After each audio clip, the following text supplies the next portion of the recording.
So I remember our very first park. It was an accident. I was trying to buy it for parking. Turnover is actually a pretty interesting discussion in our trade. Nobody really knows. Commercial real estate as a whole pie, the manufactured housing slice is like 1%. You would think would correlate with other commercial real estate, but it doesn't. Apartments and mobile home parks are so different. So much different and more comfortable than an apartment building. Like, this is a better living option for people when it comes down to it.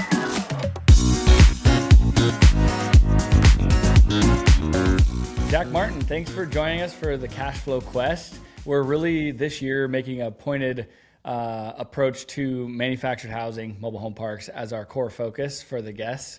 As we just want to keep it going deep in the direction of like operators, even though like, you and we had another guy on yesterday, Ali, he was there at IMN. We're soft competitors, but it's fun because there's enough deals to go around. And so it's fun to compare notes, see what's going on in the industry, hear kind of what you do and what you, how you view the space and what you think is an opportunity, if you're willing to share, kind of how you pitch your investors, like, or how you view the space from an opportunity, then you share with your investors. So welcome, Jack. Hey, we've been friends in the industry and even locally. So Jen and Nate, my business partner, have been on the board at the local level for a decade now? I mean, I was on the board for the MHCA in Arizona for 8 years, and now Tide took my spot. My term there kind of expired, and so I was like, Tide, why don't you go and you and I can switch off? But he's been running with that for the last handful of years, and Nate's still on that board, right? Yeah, we've been traveling parallel paths for a decade. So okay. And we're local. So yeah, it's kind of neat. It was neat to spend some time with Tide at the owners' dinner there in La Jolla. So yeah, it's really neat. I know you guys relatively well, and you guys know who we are. So this will be a fun conversation. Yeah, definitely. Now, do you still live in Scottsdale?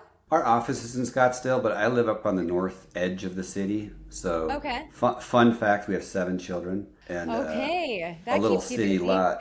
Yeah, it's a little city lot in Scottsdale is not big enough to accommodate their running around. Yeah. So do you have some property then on that north side? Yeah, we're up in like the horse country, so a couple acres. Pretty. We back open space, so there's unlimited space for our kids to run. It's pretty neat. That's awesome. That is amazing. What are your kids' age range? I have 3. She's got 2. Ours are. We kind of feel like they've grown up. Our baby is 9. That's grown up to us. Yeah. And but our oldest is just got engaged. She's 23. So yeah, they're gonna start moving out, leaving the nest soon. Wow. Well, congratulations. Yeah. That's cool. Congrats. You got 1 out and 6 to go. Although I bet you when you get to the end, you don't want to see them go. I agree with that. I think I would miss him. I remember my dad cried when I left officially. Oh man. Yeah. Yeah. No, that's gonna be tough. I have my daughter's 5, 3, and a 5-month-old, so I'm just getting rolling. But ooh, you're in the I can thick already of it. sense the change. Yeah. Yeah, you are in the thick of it. You still got car seats and diaper bags. Yeah, mine are 7 and 5, so I'm out of the diapers, but I'm in the thick of it with school age, sports, and the busyness of that. So we're enjoying this chapter right now. Yeah, well, let's talk shop. Mobile home park operators, capital raisers, all of that fun stuff. Yeah. So what are you seeing in the marketplace that is kind of grabbing your attention, or kind of how are you sizing deals? What are you viewing in the realm of kind of low cap rates? Cap rates have been holding in our space relative to interest rates, and so I think it's a little bit of a challenging underwriting dynamic today. So I'm curious to hear what you're looking at and seeing. Yeah, so I'm a student of history, so I'm going to zoom out quite a bit, and then we'll zoom in and kind of look at the current dynamics. There's a great saying, and I don't recall who first said it, but if you fail to be a student of history, then you're destined to be a victim of it. Yeah, right. Or you're destined to repeat it. There's a really good book, and I'll share this with your audience right out the jump here. It's called The Secret Life of Real Estate and Banking. It's written by a guy named Philip J. Anderson. Probably the best, I read thousands of books, but it's probably the best real estate cycle, or best book written on real estate cycles.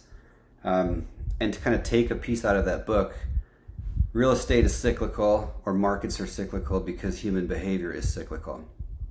So when you get to like full on fear and greed index on either end of that spectrum, human behavior tends to show up the same. I believe that we're probably 12 to 18 months from the end of the business cycle or the real estate cycle. And every time you start to see the same thing show up. So some of those things that you see showing up right now is it really is difficult to pencil, a quality deal in a stable market. It's hard for them to. So there's a delta or a gap in the bid ask, and it's just hard to close that gap, particularly when we have, we're probably like a 550 agency debt interest rate right now. Yeah. So it's hard when you're looking at the ask is a 4 cap for a quality asset, and you're trying to solve for that. And the only way to solve for that is there has to be immediate upside or a substantial upside in performance, and then it becomes this kind of wrestling match between being a responsible steward of the residents in your communities, or on the kind of institutional lens, we don't care, let's just raise rents $400 year one because that's what's required to make the deal pencil. So I think it's a very competitive market. It's really tight, and obviously if you go to more tertiary markets or rural markets, maybe that's not the case because institutional demand is not there. But I think that the feedback that I'll share with you guys and I'll share with, and all the other owners talk about the same thing, is that you have to really remain disciplined in an environment like this, or you end up being the one who, because you were so desperate to deploy capital or to extract yield, that you got, the shiny object became the park in the middle of nowhere, or the broken down park with dramatic infill requirements that you have to, like, if everything doesn't go perfect there, you can't meet your yield expectation. So we don't want to fall victim to that, especially at this stage in the real estate cycle. It's difficult to remain disciplined, but you have to. So there's a really common saying that you'll hear in the 5210 office, and it's, rather want what I don't have than have what I don't want. Yes. Yes. Yeah, some of the best deals you do are the ones you don't. It's kind of That's another right. way of saying it. There you go. Yeah. Yes. Yeah. Yeah, no, we hear you loud and clear. Yeah. You have to find opportunity in different, places and be able to execute on them. And how can you do it tastefully and with respect for the residents that are there, even if they've been getting a good deal. It's a tough moment to get deals done. So it was fun yesterday talking with Ali. Did you spend any time with Ali at IMN? Not this time, but he's been on panels with me at other events. So yeah, I'm very familiar with Ali. He was just fun because he's like, it's time for creative ideas, and it was just interesting, another perspective. So I'm really enjoying doing this because I'm constantly learning little tidbits from different angles, and they've been in it since the 80s, and so it's fun to hear the different cycles that have occurred in their life cycle. So yeah. And I think through this, operations is being highlighted because it's tougher to buy deals and make sense of them. And there's a big business model or plan that needs to come with it, with rents or things to make the business model pencil. And so, I think everyone's kind of honing in on operations. We are too, and really kind of trying to drive as much value as we can to the residents when we continue to increase rents. Now, with that said, we're still lower than other housing options in the area. It's still an affordable option for people. But with that, how do we bring value to the residents to keep people, wanting to be there and a part of that community? So I think for us, that's a focus this year, and hasn't necessarily been as bold and highlighted in previous years than it is this year. So we're feeling that for sure. Yeah, I agree. I think if you look back, when did you guys buy your first park? 2009, early 2009. Okay. Yeah. Okay, so you've been in the business for a long time. So Nate and I, our first park was like 2011, so pretty close. We weren't at 5210 back then, but that's what turned the light on. We bought that park, bought a couple other parks, and we're like, what are we doing apartments for? We need to get out. Let's go do mobile home parks. Yeah. That's what spawned 5210. But back then, if you could just back up even a decade, you could make deals pencil quite easily. Yeah. And operations were, you could be more patient with operations. Mm-hmm. You could have a smaller team or a less experienced team, and you could still move the needle.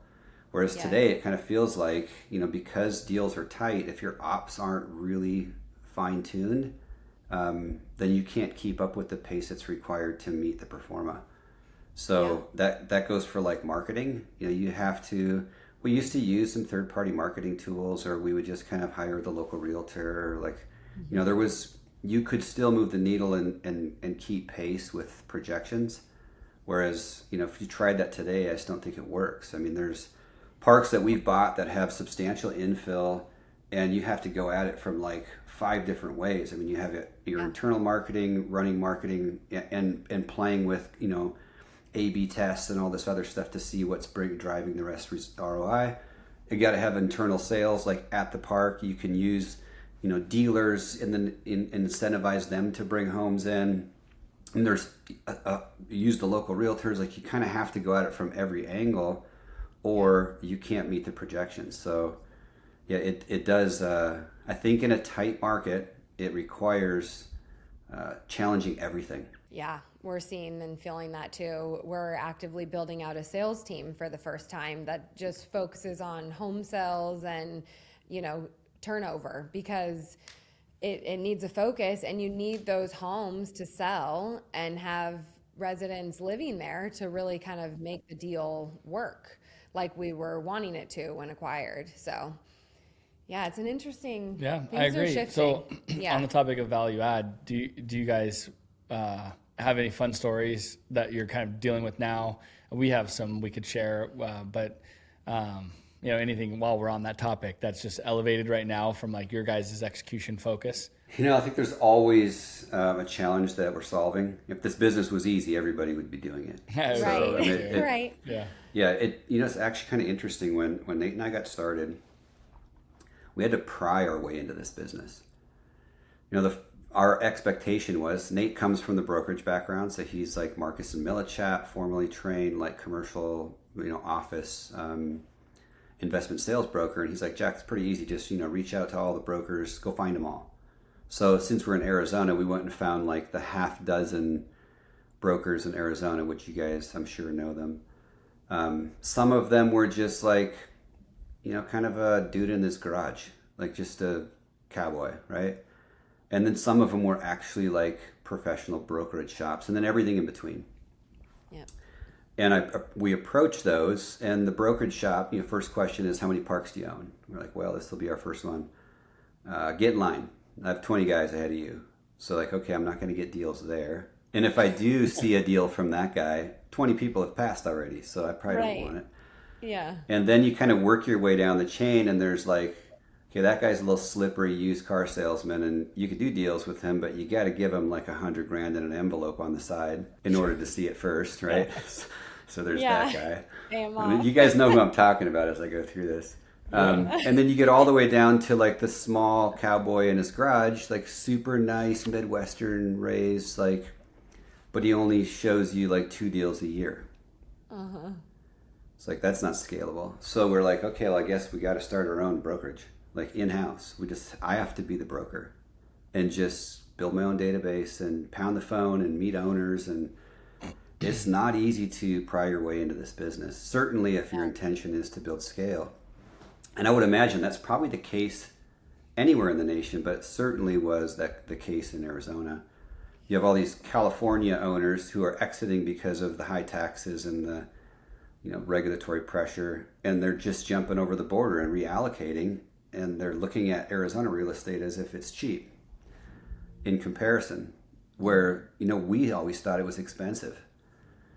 And but back to your kind of work my way back to that conversation. It's not an easy business to get into. So like, if you're not fully dedicated and you don't have a kind of fierce amount of grit, it's difficult. Even if you fast forward today, like we have we're fully vertically integrated, have an answer internally for everything that we do in our business. It still takes grit. Like to go find deals and to meaningfully follow up and build relationships with owners or brokers.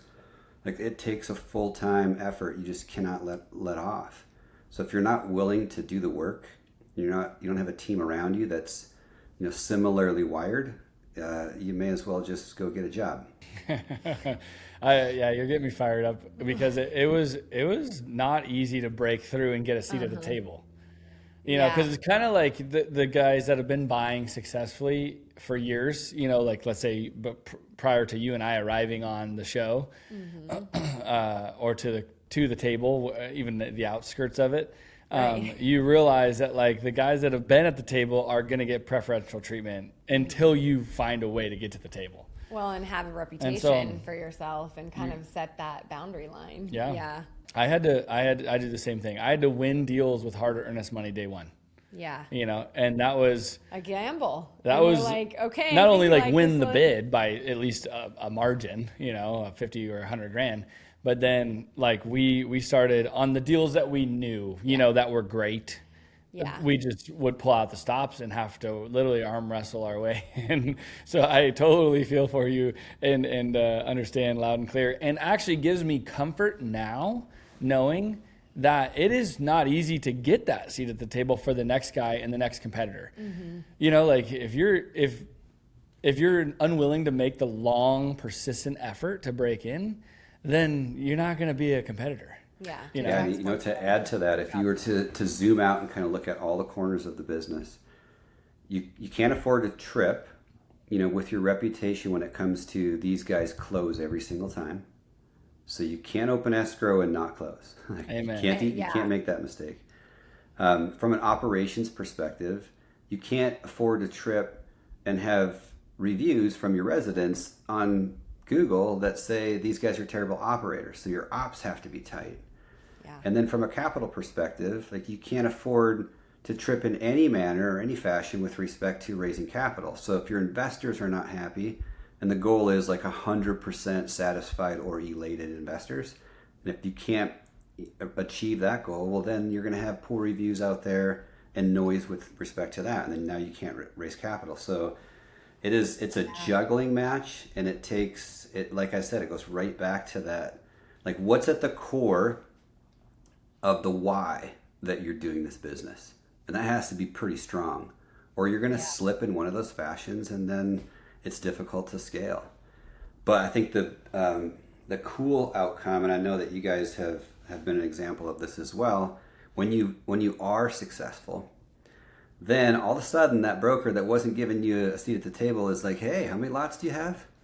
Oh, I need to be your buddy now because you're going to sell stuff and I want to be the guy who trades it. So it kind of flips around. And the same thing occurs with LPs. I mean, we had LPs that initially, they dropped $100,000 and we thought they were just a retail investor. And then as we grow and scale and report on time and deliver K1s on time and like never pause a distribution and all those things happen, they start to say, okay, well, these guys are worth a deeper conversation with. Then you get the phone call that says, hey, Jack, I'll write $1 million checks if you guys will do this. Like, ooh, really? I didn't even know you were one of those guys. Right. But it starts with, years and years of proving excellence. I couldn't agree more. Yeah. And it is. It's a pretty deep knowledge, a deep set of knowledge you have to gain in order to perform well in each group too. So like we were learning as kids how to do all that.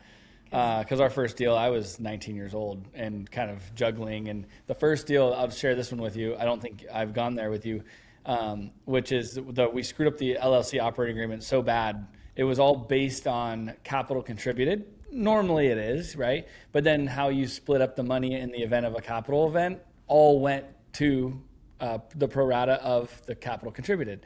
So if we didn't have very much capital contributed, which at the time we didn't have very much money, so the first deal we did, all the proceeds went to the LPs.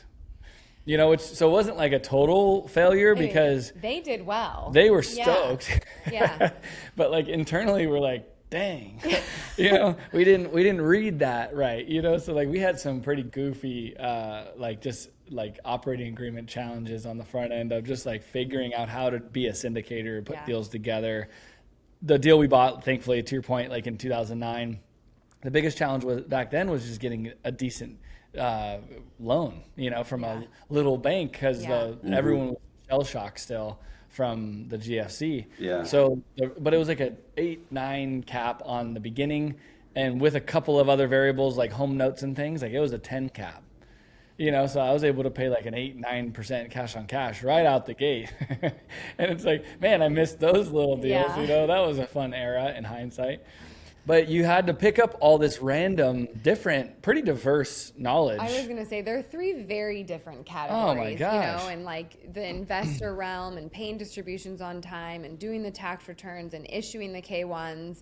And then what the heck is a K1? You know, we didn't know what the heck all that was. We had to learn all of that. The right tax, like we drove right through our CPA in the day because it was like, well, guys, I'm not really set up for this. Right. I'm just like a regular CPA. Yeah. You know, So you find that there's real estate estate specific guys that are great at this stuff, and it's quite a journey. Yeah, and then operation, a whole nother thing, and the home abandonment process. What the heck is that? You know, figuring out, because that's a nuance in our space that's unique. You got to pay the tax on the home, yes. Or the home will get sold on the make tax sure rolls. You have the titles and all that, and then the broker relationships and acquiring new ones. I mean, there are three very different facets, and you really, to your point, have to kind of master and be really good at all three facets of that to continue the machine to build and get scale and have that reputation. So not only the brokers want to work with you again, but the investors want to come back and the residents want to stay in one of the communities that you manage. So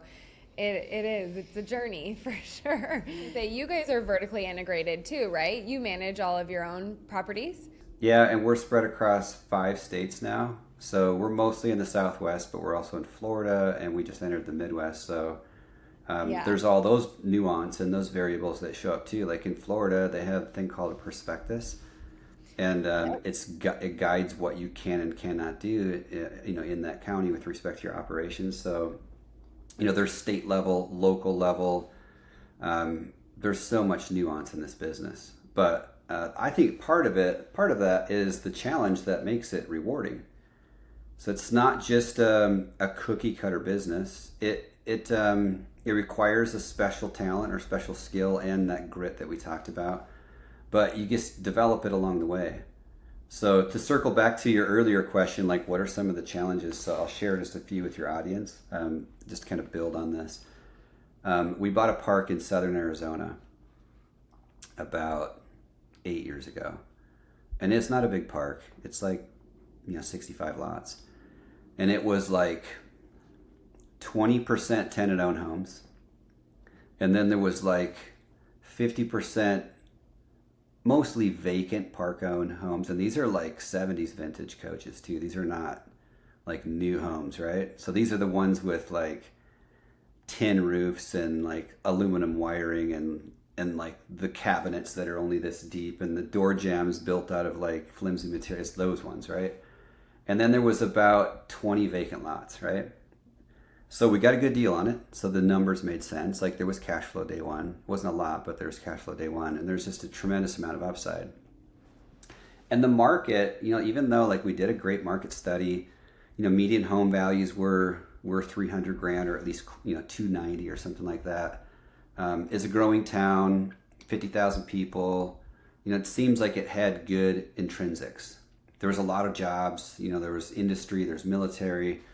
It had all the pieces that made sense from a market study perspective. And our goal is always to like renovate homes first because you already have the homes there. That's the fastest pathway to increasing income, and then sell those homes. And then bring in new homes on the vacant lots and sell those. So we began renovating, and in a small town, 50,000 people, like there's 10 plumbers, only one answers your phone. It's like you deal with like all those challenges are present, right? We ended up battling that for so long that we finally got a guy from Tucson to come down and like do that work, right? So there's all those challenges that we dealt with, but we were so fixated on home sales that we were falling behind with respect to pace. So we were only selling like 1.5 homes a quarter, and we were projecting that we would sell three or four homes a quarter. So we finally bit the bullet and decided to rent them. We had those things rented up in like 6 months. They were all rented.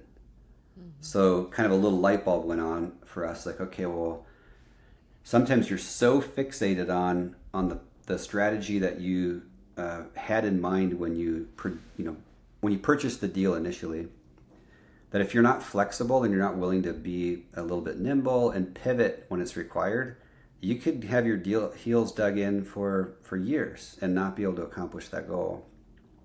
So we pivoted to more of a kind of rental and then a rent to own strategy. So like, hey, if you want to own this, but you don't have the down payment, let's get you in here. Let's get the income.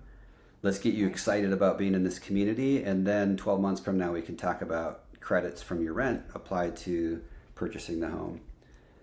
Same thing happened when we started bringing in new homes. What we discovered was there's such a transient, well, it's not transient, it's more like a contractor growth in that town. They come down to work with the military, they're there for 18 months and then they're out of there. So they don't actually want to buy a home, but there's plenty of demand. So sometimes, being open to pivoting away from kind of a traditional strategy is important. So I think that one I would highlight that park, and I'll pause and let you guys speak to that, but that's kind of an example of whatever you had in mind going in doesn't always make sense once you own it. I would say we've experienced that and have had to pivot like that numerous times. And yeah, I think that, homes don't necessarily sell as fast as you want them or have projected them to in a pro forma.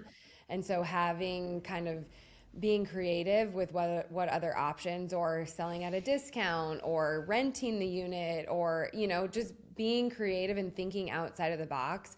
We've had to learn sometimes the hard way a couple of times, because you let things go too long and then you're like, shoot, we're behind on revenue because vacancy's been up and it's supposed to be here and we're actually here. And so, yeah, we've experienced that. Well, we have, I'd say, pretty much tried it all. What we're learning is that, so we did a big property in Mesa, and now we don't own that anymore. And because we just got ourselves wore out on it. It was 194 units, and we had to replace 37 failing septic systems to sewer in the midst of going from 50% occupancy on up. So then you're kind of having to retrofit along the way, because we didn't want to. The sewer project took a few years, so we wanted to at least try to install where we could, and then we'd bump into the septic issues, and we had to have a pumper truck on repeat while we were converting from septic to sewer.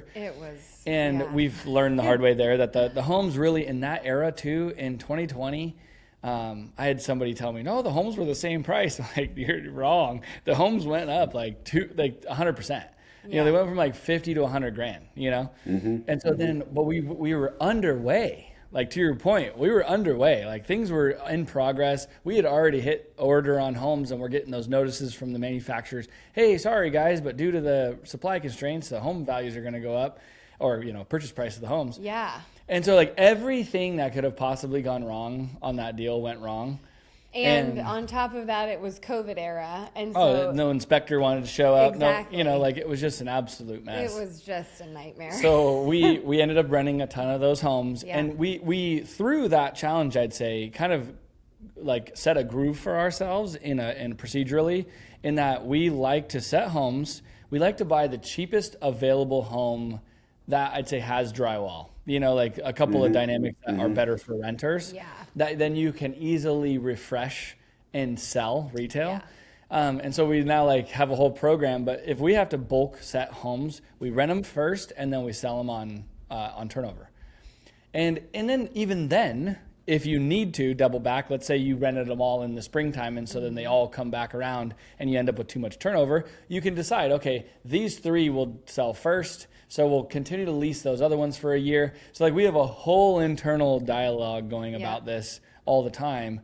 And then to your point, though, they're still easier to rent. And so we found that if we had them for like 3 to 5 years as rentals, we could pay down and kind of recoup our basis and then sell them at whatever the heck we could sell them for, which is typically around 30 to 40 grand versus 50, 60 grand in those tighter markets.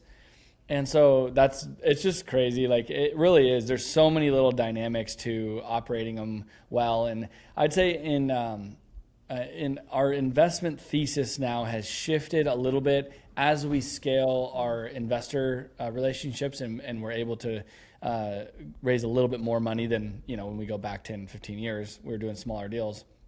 We're trying to be a little bit more defensive on the returns and the consistency of the returns.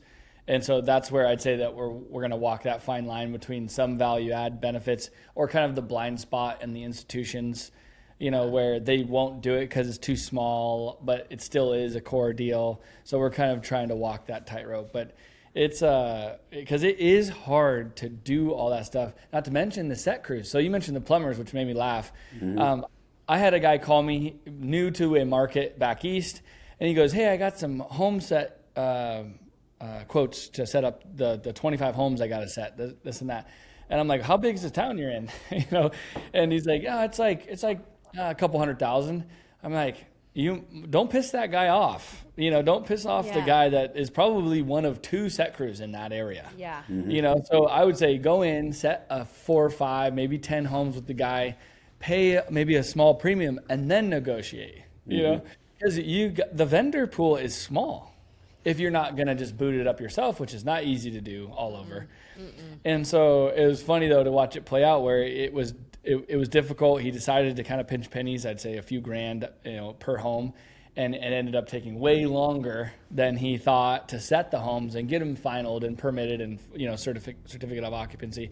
So like there's all those dynamics of like, you also have to take care of your vendors and make good relationships. And when you're new to markets, you kind of have to play, poker a little bit and get in the game with all the vendors. Yeah, so for your audience who's listening with the intention to get into the space, because it's such a narrow niche. I mean, if you look at commercial real estate as a whole pie, the manufactured housing slice is like 1%. It is really small. Yeah. And because of that, the vendor or like the available vendor pool is really small. It's also like 1%.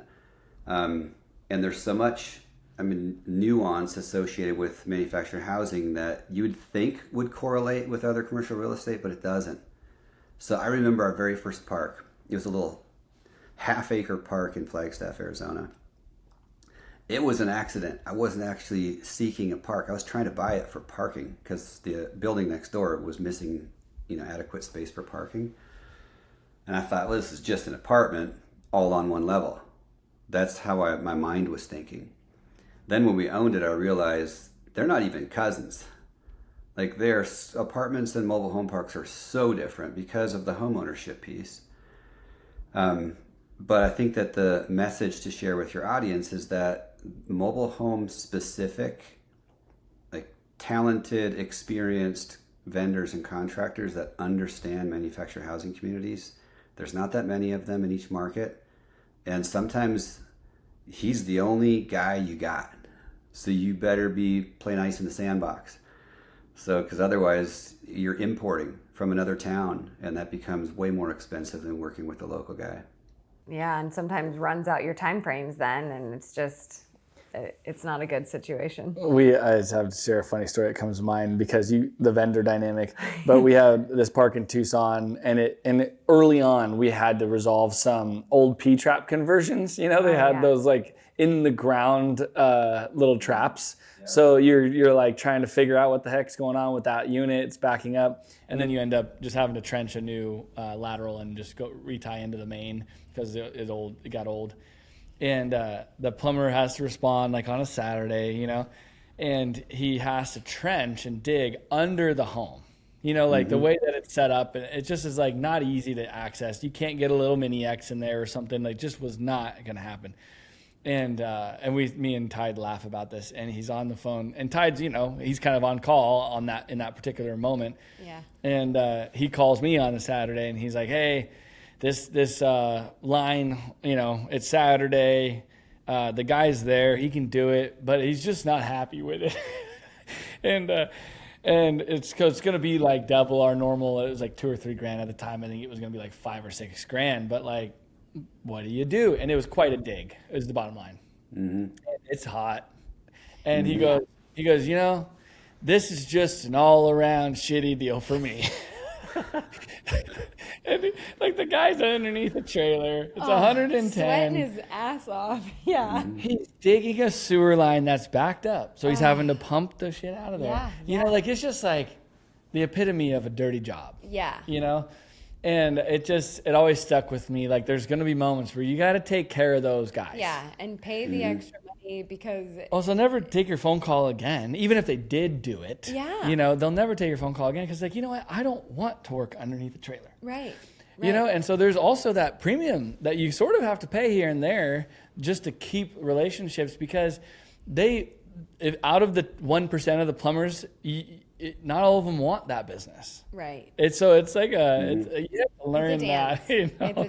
It's a dance. Well, not all of them even know how to do that business. So but I think this is kind of interesting that I've got a store. Every store you have, I have one to match it. Mine was in Yuma, where it's like 120 there. Same thing, and it wasn't just one system. It was like 14 systems that we had to go through, and super tight density, no room. Like you're peeling up driveways and solving for septic issues, and then putting driveways back. Like it was a nightmare. And same thing, I had a pumper on call, and it's like, where's the next greatest issue? Because every single system was like failing back to back to back over the course of time, because they're 50-year-old systems, and that's about the life you get. And so those if you're not willing to entertain the thought that those kind of dynamics might be present in this business, then you probably shouldn't. You should just invest with somebody who's already great at it. Which is what we've told clients that are like, oh, wait, I think we can just do this ourselves. I don't necessarily need to invest with a group like you guys. You know, I think can you help me learn a few things, and I'm just going to go buy my own park. And we go, yeah, hey, have at it. But here's some challenges you might come across. And then you tell them a few stories, and they go, okay, I'm going to think about this a little bit more. Well, and it's more like, hey, just note that this is like a complete business. Yeah. This isn't like like the days where you thought it was set it and forget it, and it would you just said, oh, here, residents, send the rent checks to my mailbox instead. That's not the case, you know. Yes, and it never really was. No. We were pretty stoked on that dream in the beginning, you know. But and we laugh because our dad thought, well, once you're at 100%, that's it. Like you're at 100%. There's nothing else to do, and we're like, like turnover is actually a pretty interesting discussion in our trade. You don't really we do factor it, right? But like nobody really knows what turnover is because it's actually very specific to where the park is, right? Mm-hmm. And so like even if the residents own all their homes, you do end up with people get jobs and just leave their $4,000 or $5,000 house, and then you have to go through abandonment. And so like we lose probably 2 or 3 homes a year now to fires, like homes that burn down from the inside. You know, so like it was always like this joke, like we'll never be at 100% for very long. No. You know, you can't just depend on that, even in core markets like Phoenix or somewhere. Yeah. And so we got a park in Apache Junction that's been at 100% like 8 times.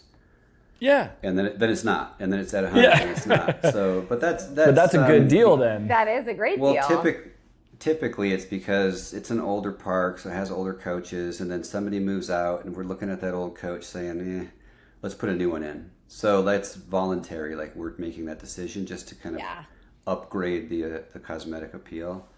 Yeah. I think it's really interesting when you've done a great job from the outside, and let's call this through the lens of the LP. Said, I just wrote checks to these guys, and they just deliver reports on time, and I get my distribution in my bank account like ACH, and I get my tax documents in like early or mid-March every year. And it's like, great. Like those guys, they're awesome. But they don't really know under the hood all of this hard work that's required to cause that to occur. Right. And it's not easy. It's a grind. It's a journey for sure. A lot of our LPs have come from like multi and single family rentals on a decent scale, like maybe 10 plus single family rentals. And so they get it because they get to a certain point and they're like, my phone's ringing too much, you know, and they have to respond to things. And so they kind of come at it from like, okay, I've made it, you know, in their terms, like they're successful now. Maybe they had a business that they sold that was unrelated to real estate. Yeah. And it's like, I don't want to spend the rest of my life managing rentals, you know? So we do have a lot of that, that is helpful in that you build that, like it's more of a tailored experience. To your point, if I was going to invest in a different space, like that's how I would view it. I would go for like a pro that's focused on, like, let's say industrial. I want a industrial pro, you know, that just knows that market deeply, and they earn their sweat equity. Let them have it. Yeah. So it's the same kind of thing. I agree. So yeah. For a minute there, we were really selling the space well with all the problem child that come up. Yeah. Well, I have one final sales pitch to share with your audience, and of course, cool. You know, both of us started after the GFC or like after the fallout had already occurred. Yeah. Yeah. For us, the choice to go into manufactured housing came out of our study of, so we went through 2008. We were apartment guys. We saw all kinds of good operators get hurt. So they bought the right properties, call it like, you know, B-class properties in good corridors like, you know, 16th Street and Northern. Like it's a great neighborhood, right? And they didn't overdo the debt, so that maybe they had, you know, 65, 70% leverage, and they were responsible stewards, and they did all the CapEx, and then the market turned. And then what happened to them was the operator across the street who hadn't spent any money on CapEx, he could lower his rent. So while they were at 90% occupancy in this nice Class B apartment, it's still the same neighborhood with the same restaurants and the same, you know, positive location features. They started losing their tenants to the guy across the street because he had a lower basis, so he had less debt. It was easier for him to lower his rent. So now they go from 95% occupancy to 75% occupancy, and the only way to solve for that is to lower your rent. So it's kind of like a race to the bottom. Well, maybe you can start to battle over those tenants, and you start to attract some from neighboring neighborhoods because you've lowered your rent, and you can get back up to 90% occupancy, but you can't cover your DSCR requirement. So now your 5-year term on your loan maturity date comes due, and the lender doesn't refinance your loan. So now you're running around trying to solve that in a 2009 or 10 environment, and capital markets are dried up, and you know the DSCR actually goes up. So it used to be a 1.2 and now it's a 1.5. And there's no way you can solve for that. So you have a great building in a great location. You have a responsible owner who's done all the right things to the property. They have good management. They haven't over leveraged. Like they did everything right. And the bank still takes the property away from them. Oh, and the investors lost all their equity. So it was the market that did it. So here's the thing I'm excited about. I think that is coming again in the next 12 to 24 months. That's the beginning of another GFC environment, or at least flavored environment. Mobile home parks. So when Nate and I looked at that, we said, well, we're apartment guys, we're good at this, but we don't want that to happen to us because we know that it wasn't the operator. Yeah. It was the intrinsics of the asset class. That was the problem. So we said, who or what asset class did not experience this? That's how we found mobile home parks. We started looking into it deeply. We're like, okay, well, how many mobile home parks went, you know, of size, let's call it, you know, 100 lots or more, in core markets? How many of those went to foreclosure? And we looked at Nevada, New Mexico, Texas, and like kind of the whole Southwest and Arizona. We couldn't find a single one. None went to foreclosure. We're like, okay, hold on a second here. There's something real here. It's not the asset, or if it's not the operator, then you just have to get the asset class right. So I'm excited to experience for myself, even though every owner I've talked to that rode through the GFC owning mobile home parks has anecdotally shared their experience, and it's always been positive. I'm excited to go through that with my LPs this next time. So to leave that with your audience, if you own any real estate that doesn't include the stability of mobile home parks, you might think about exiting in the next 12 to 24 months and reallocate. Yeah. So our dad was a multifamily builder and rode the wave from the construction side of that, where you're bringing supply on and then supply tanks and, the whole dynamic of that. So we got to just hit our life cycle of getting into business, getting out of the house kind of in our early 20s. We just decided to fully embrace it because it was, in theory, at the moment, it was the bottom. It ended up being pretty close to the bottom. And so we went through it and we got to learn from, I'd say, Dad's 35 years in construction in the multifamily realm that multi was good and he liked it, but it wasn't perfect, and so it's what kind of spurred us to all really love the idea of mobile home parks, was that in a recession, we want to collect 90+%, and continue to have great revenue and rents that can still pace or maybe hedge against inflation. And so we talked about that. My dad also loved, from a builder's perspective, that if you do have a fire, you're not structurally damaging the entire building. So like anytime or a flood or something that happens to a given unit, like we've had floods in apartment buildings, we still manage and operate one.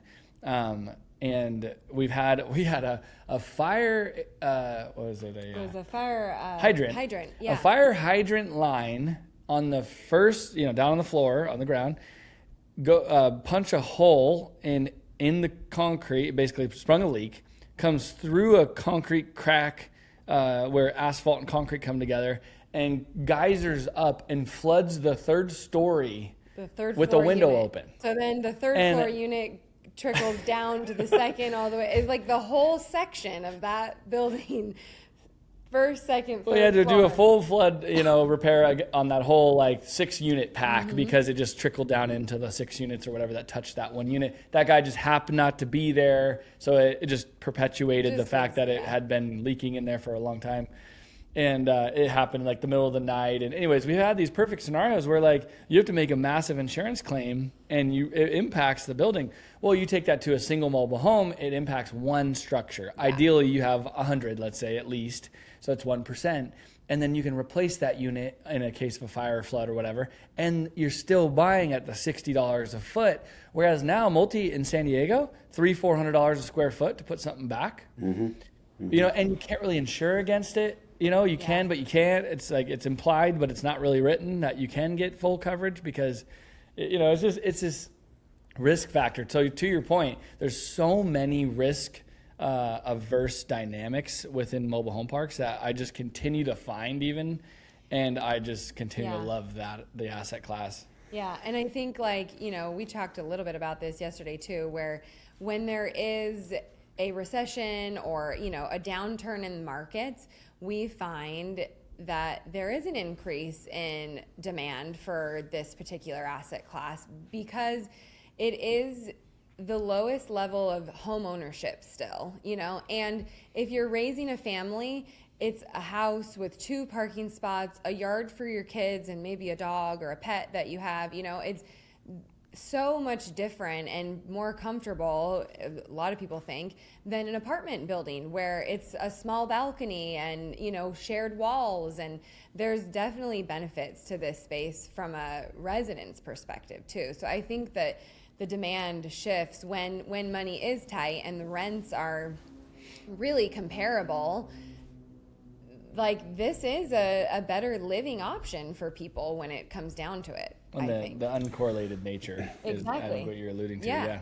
Yeah, well, I think that there's a trickle-down effect that occurs. So in the conversations I've had with owners who've been in this business for 40 years and they've been through several real estate cycles, the view is that anybody that has a more expensive housing option than living in a mobile home park when things get difficult, it cascades down.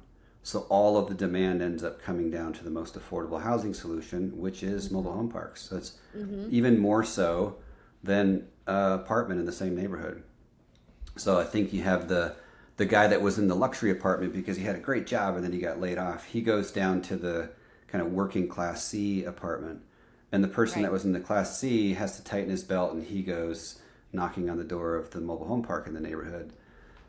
So that I think that the thing that I get the most excited about is the demand. It's always present. Yeah. So if you think about, any kind of investment where attracting customers, in this case residents, is a constant need, then you want to be in the face of the greatest demand. And I just believe that this is the most affordable housing. America has a huge issue with affordable housing. There's such a need for more units, and really you can't build them. So you can't build brand new housing units inexpensive enough to cause it to be more affordable than a mobile home park. So I just love being in that demand space.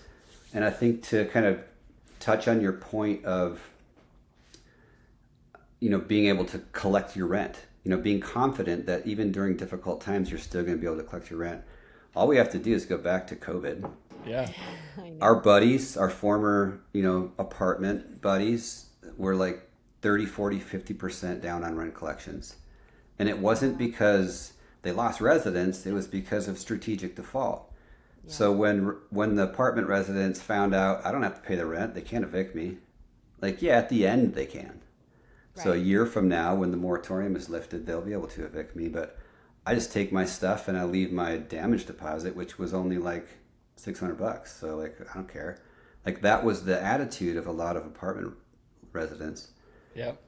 Whereas in the mobile home park business, I don't know what you guys' experience was, but we collected all of our rent because they knew at the end they have to forfeit their home. So it's I think that's something to get excited about as well. Amen. Yeah. The one I gotcha that we experienced on COVID was all of the contractor specials that we had sold in our earlier days came back. so in Tucson specifically, in that it was like those $2,000, $3,000, $5,000 homes where you're like, come get them, you just have to fix them up and live and jump into them. That was like a thing we picked up earlier. We don't do that anymore. And so now we spend more money to get a good, safe, livable house that is maybe a $30,000 price point. Even on it, we'll fix up those older ones that have good bones and get them to that level because then it's livable and they have equity and they don't just want to walk from that house. Right. And so we fought those cheap home owners for rents, and it was a small percentage. I think that's important to highlight. The quality of your resident pool is directly correlated to the ease of management. Yeah. So to me, and we have a park in Mesa too. I'm sure you guys are familiar with it, but we chose to take that from kind of a tired 2.7 star asset to a 4-star gated community, and that was the plan from the outset. So okay, let's make sure that we put residents in this park that belong here 3 years from now when it's a gated 4-star community. So let's not put the wrong residents in $5,000 contractor specials. Yeah. we don't want those people in here, right? So we purposefully bought nicer, well-appointed, like you said, drywall, 2x6 construction, but these were granite, stainless, really nice appointed homes. And we were probably, selecting from the top of the tenant pool. But the reason why is because this is going to be a 4-star gated community, and we want all of the future residents to be friends with them, it to be the same kind of resident pool. So, I think that the same human interaction and the challenges that you have with a, call it a D-class resident pool, you'll have those same issues from a human perspective in a mobile home park as you do in home rental or an apartment. It's just the fact that they own the homes. So it can be, the challenge that you have is you can say, oh, I love this park. It's dirty and it's ugly and it has a poor tenant pool, but I think I can turn it around. No, you can't. because they own those homes. That's your tenant pool. And you can't convert it, over time to a high quality mobile home park with brand new homes and the highest tier of residents, because you can't attract them. You have to be quite a salesperson to say, we're going to convert all of these old junkers into really nice homes. Like, who's going to be your first resident that's going to sign up for that, right? So I think some of the challenges in the business is what you buy is what you have. You could change it a half a star or a star, depending on how aggressive or how convicted you are, and how ambitious you are, and how much money you want to spend, and how well you kind of interact with your resident base. But if you want to take an old, tired park and make it a 4-star gated community, you have to buy what we bought, and it's the hardest deal to do. That deal had 250 lots, 25 tenant-owned homes, 10%. It had 50% park-owned homes, and most of them were vacant. And then like 130 vacant lots. So of 250 lots, we have 90% of the lots, we get to dictate the home that goes there, the quality of the renovation if there's a park-owned home there, and the resident, the quality of resident that we want to put in these homes. So that kind of a park is a great opportunity, because you can take kind of a tired park and make it something incredible. But as you guys know, because you guys probably have a story about that park too, or a park just like that, those are the hardest projects to be successful on. Yeah, I mean, that's almost a development. That's like a quasi-development in my book. Just kind of retrofitting an old community, but then having the opportunity to shift 90%. So how's that going? Is it working? Yeah, so we're probably at like 75% occupancy now with tenant-owned homes. Nice. So yeah, awesome. we're probably, best year we had there was a home a week that we sold. But that was those pre-loved, we call them.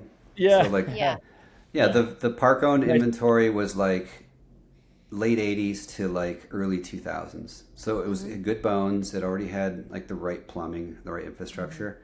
But we gutted them and redid them. So they're essentially brand new homes, but they're still, an 80s vintage frame. Yep. But we're able to. Actually. Yeah, I love those. Some of my favorite, because you can move them fast. Yeah. I love those. So yeah, our basis was low. We probably put, on average like $40,000 in renovations, which we were able to do because you're doing it at scale. Yeah. So a contractor can come in and they can do like, all the exterior siding at once, and all the, infrastructure at once, and all the drywall at once. So it gives you some economies of scale. But we were able to sell those, really nice appointed homes for like $99,000. And back then, it was like 2023. I mean, there was a waiting list. It was, as soon as you get one done, we already had a buyer for it. It was awesome. That's awesome. Well, then fast forward, and now we have all the supply constraints and brand new homes, and, set costs go up and everything goes up, and it's really difficult to sell a well-appointed drywall 2x6 construction home for $99,000. Like, it's just really hard to make those numbers work unless you're willing to take a loss. So pace of sales have slowed down, but we're determined to make sure that we keep a really nice resident pool there, because we knew we just finished the entrance now.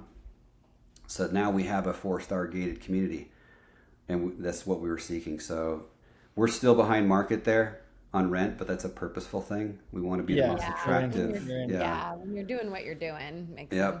Yeah. But yeah, it turned out nice. That was a grind, and like you shared, we learned so many lessons. Like, this is what we thought would work, and then over here is what actually worked. I'm stoked for your guys' success. Yeah. And honestly, appreciate your historic look back and wisdom, and your take on the space. So I think more to come. Maybe we do like an annual tag up on just the market. I'm with you. There's a lot moving on the credit side, the private credit side, there's a lot of defaults happening. I'm hearing about it from different friends. And so it's just, how deep does it go? Yeah. So it'll be interesting to see what happens in the next 12 to 24 months, like you're saying. Yeah, well, I think the beauty of it is it gets more competitive and more difficult. The market gets tighter as we get closer to the end. Stay patient. Yeah. Stay Yeah. disciplined. Don't buy something just to deploy capital. That's, I think it's really important. And there'll be some fallout for those people who didn't do those things. Yeah. In the 2009 through 11 stage of this next run. And that's where you can pick up deals where somebody wasn't disciplined. Yep. Amen. Yep. Yeah, there should be some opportunities in the future, hopefully in the near future. And yeah, it's one of those things I kind of like to, if we're going to get going, let's get through it. Right. It seems like it's just been kind of going longer than everyone anticipated. So I'm curious to see it play out too. Well, the hardest part about this, and this is another saying that I don't recall who said it, but the market can stay irrational longer than you can stay patient. Yeah. Yeah. I feel like that's what's happening sort of now. I do. I feel like we've kind of gone adrift now, and it's quiet. Yeah. And it's like, what's happening? There's a lot of noise, but then there's not like the foreclosure signs starting to rack up. It's not like anything's ringing or any emergency bells are ringing in broad daylight. There are some in the distance, but. So is it the calm before the storm? I mean, gosh, yeah, I think so. But it's been a few years. I know. I mean, I've had LPs telling me that for a long time, 5 years plus. Well, invite your LPs to go buy a $35 book on Amazon called The Secret Life of Real Estate and Banking. Yeah. Thank you again for your time today. Appreciate your wisdom in the space, and I wish you the best of luck. Hey, let's do it again. We'll bump into each other here soon. Yeah, we'll see you guys at industry events, local and national. But yeah, let's do it again. Yeah, appreciate your time, Jack. Have a great day. All right, Talk see to you you guys. soon.